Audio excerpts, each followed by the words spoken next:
বলেছেন আমরা সকলেই জানি কুল্লু নাফসিন যায়কাতুল মাউত। এর শাব্দিক অর্থটা কিন্তু আমরা সকলেই জানি। এর শাব্দিক অর্থটা আমরা সকলেই প্রায় জানি যে প্রত্যেক প্রাণীকেই মৃত্যুর স্বাদ গ্রহণ করতে হবে। এটা কে বলেছে? আল্লাহ বলেছে। আল্লাহ নিজে বলেছে, মহাগ্রন্থ আল কুরআনুল কারীমের ভাষায় বলেছেন যে প্রত্যেক প্রাণীকে মৃত্যুর স্বাদ গ্রহণ করতে হবে। আজকে আমরা যারা মসজিদে এসেছি, আমাদের পূর্ববর্তী অনেকগুলো বয়স্ক মানুষ ছিল, এমনকি নওজোয়ানও ছিল, ছোট কচি কাঁচাও ছিল। দেখতে দেখতে চোখের পলকে চোখের সামনে দিয়ে লাশ হয়ে চলে গেছে। গেছে না বলেন? আমি যখন এখানে আপনাদের সাথে এর আগেও তো অ্যাক্টিভ ছিলাম মাদ্রাসার উদ্দেশ্য নিয়ে, যেগুলো লোকদেরকে দেখেছি তারা কি আজকে আছে এখানে? আমাদের মোসলেম হাজী সাহেব বিদায় হয়ে চলে গেছেন, মনির হাজী সাহেব বিদায় হয়ে চলে গেছেন, ময়ন হাজী সাহেব বিদায় হয়ে চলে গেছেন। এরকম নাম না জানা অসংখ্য ব্যক্তি আপনাদের এই গ্রাম থেকে বিদায় হয়ে চলে গেছে।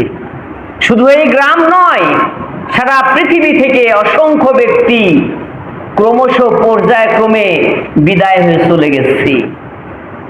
এই সিগন্যালটা কি বোঝায়? মোরাল দ্য স্টোরি কি এটার? এটা হচ্ছে আমাকে আপনাকেও এইভাবে চলে যেতে হবে, প্রত্যাবর্তন করতে হবে, এই পৃথিবী ছেড়ে চলে যেতে হবে। তাই মহাগ্রন্থ আল কুরআনুল কারীমে রেড সিগন্যাল দিয়েছেন যে প্রত্যেক প্রাণীকেই মৃত্যুর স্বাদ গ্রহণ করতে হবে, কোনো প্রকার সন্দেহের অবকাশ নাই। লা ওয়াকাযাবু বিআয়াতিনা কিযাবা উলাইকা আসহাবুন নারে হুম ফিহা খালিদুন। যদি কেউ এই কথাকে অস্বীকার করে, মিথ্যা প্রতিপন্ন করে, যদি মিথ্যা বলে স্বীকৃতি দেয়, তাহলে নিঃসন্দেহ ওই ব্যক্তি জাহান্নামের অন্তর্ভুক্ত হয়ে যাবে। বলুন নাউজুবিল্লাহ। জাহান্নাম কি এই দুনিয়ায় না পর দুনিয়াতে? পর দুনিয়াতে। এই দুনিয়াতেও কিন্তু জাহান্নামের কিছু নির্দেশনা আছে, আছে না বাবা? যে এই দুনিয়াতেও জাহান্নামের কিছু নির্দেশন আছে। কারণ যখন আপনি বিপদগ্রস্ত হচ্ছেন, সুখে শান্তিতে আছেন যখন, তখন কিন্তু এটা মনে হয় না, কিন্তু যখন বিপদে পড়েছেন তখন কিন্তু বুঝেন যে এই সময়টা আমার আর কেটে যাচ্ছে না। সুখের সময় কখন কিভাবে পার হয়ে চলে যায়, আনন্দ করতে করতে, উল্লাস করতে করতে পার হয়ে চলে যায়। কিন্তু যখন কষ্ট আপনার জীবনে নেমে আসে, কষ্ট নামের এই শব্দটা যখন আপনার জীবনে পতিত হয়, তখন দেখা যায় যে সময় আর কাটতে চায় না। এটা কি নির্দেশন নয়? অসুস্থ হয়ে যখন আপনি খাবার অসংখ্য বাড়িতে পড়ে আছে, খেতে পারছেন না, কি হয়েছে? ডায়াবেটিস হয়েছে। কি হয়েছে? High pressure. এতে করে ইচ্ছা করলেও আপনার বাড়িতে অনেক খাবার আছে, কিন্তু খেতে পারছেন না। এগুলো কি সেই নির্দেশন নয়? আপনার অনেক জমি জমা আছে, আপনার দখলে নেই, জোর করে কেউ নিয়ে চলে যাচ্ছে।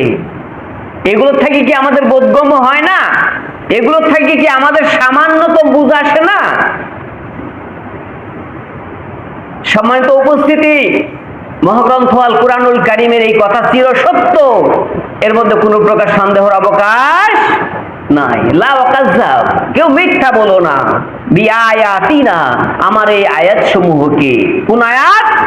যে আয়াত আল্লাহ পাক রব্বুল আলামিন মহাগ্রন্থ আল কুরআনুল কারীমের মধ্যে নাজিল করেছে। 6666 মতান্তরে 6234টি আয়াতের মধ্যে একটি আয়াত কেউ কেউ যদি অস্বীকার করে থাকে, সম্পূর্ণ নয়, একটি আয়াত যদি কেউ অস্বীকার করে থাকে, নিঃসন্দেহ ওই ব্যক্তি জাহান্নামে যাবে। এর মধ্যে কোনো প্রকার সন্দেহের অবকাশ, সন্দেহ তো দূরের কথা, সন্দেহের অবকাশও নাই। ইজহাব রাইতিলাল জাহান্নাম, قال الله تعالى, আল্লাহ বলে, বান্দা তুমি জাহান্নামের দিকে চলে যাও। যাহাবার ইলাল জাহান্নাম, তুমি জাহান্নামের দিকে ধাবিত হও। কে বলে? আল্লাহ নিজে বলে। বিষয় হচ্ছে কুল্লু নাফসিন যায়িকাতুল মাউত, এই কথাতে আমরা কি বুঝবো? এই কথাতে আমরা বুঝবো যে আল্লাহ পাক রব্বুল আলামিন আমাদেরকে মৃত্যু দান করবেন, কিন্তু শর্ত হচ্ছে মৃত্যুর পূর্বে আমাদেরকে কিছু প্রস্তুতির প্রয়োজন আছে। আছে না? মৃত্যু দিবে কি হয়েছে? মৃত্যু যদি আল্লাহ আমারে দেয় ঠেকাইতে পারবো না, এটাও ঠিক আছে, কিন্তু মারা গেলাম আর শেষ হয়ে গেল এমন তো না। আমাদের জন্য পরবর্তীতে আবার একটা জন্ম আছে, সেই জন্মে তো আমাদের ভালো থাকতে হবে, সেই জন্মে তো আমাদের সুখে থাকতে হবে। আপনি সংসার করছেন কষ্ট করে, নিজে না খেয়ে সংসার করছেন, যদি আপনাকে বলা হয় যে আপনি এত কষ্ট করে সংসার কেন করছেন, তখন আপনি উত্তর দেন কি? যে আমি যাই করি না কেন আমার খাওয়াল পড়লে তো এগুলো সুখে শান্তিতে খেতে পারবে। উত্তর এটা হয় না আপনাদের? যে আমার যাই হচ্ছে হোক, আমি কষ্ট করে ছেলে মেয়েদেরকে লেখাপড়া শেখাচ্ছি, আমার কষ্ট হোক, কিন্তু আমার ছেলে মেয়ে যেন কষ্টটা না করে, আমার ছেলে মেয়ের জীবনে যেন এই ধসটা না আসে, আমার মতন কষ্ট যেন তাকে না করতে হয়। এই উত্তরটা তো আমরা প্রায় সবাই দিই না? হাজিরিন, আল্লাহর কাছেও এ দুনিয়ায় আমরা যা করি না কেন, কাল কিয়ামতের জন্য যদি আমরা কিছু সঞ্চয় না করে থাকি, কাল কিয়ামতে মুসিবতের সময় যখন আমার আপনার হিসাব শুরু হয়ে যাবে, আর জাহান্নামের ফেরেশতারা যখন পাকড়াও করবে, জাহান্নামের দিকে যখন নিয়ে যেতে শুরু করবে, তখন আফসোস হবে আর বলবেন, আল্লাহ দুনিয়াতে আমাকে আরেকবার পাঠায় দাও না কেন, আমি ইবাদত করে আসি। আমার আল্লাহ বলবে, বান্দা তোমার জন্য সুযোগ দিয়েছিলাম, সুযোগ তোমার শেষ হয়ে চলে গেছে, ওই সুযোগে তুমি সদ্ব্যবহার করতে পারো নাই, ইচ্ছা করলেও তোমারে আর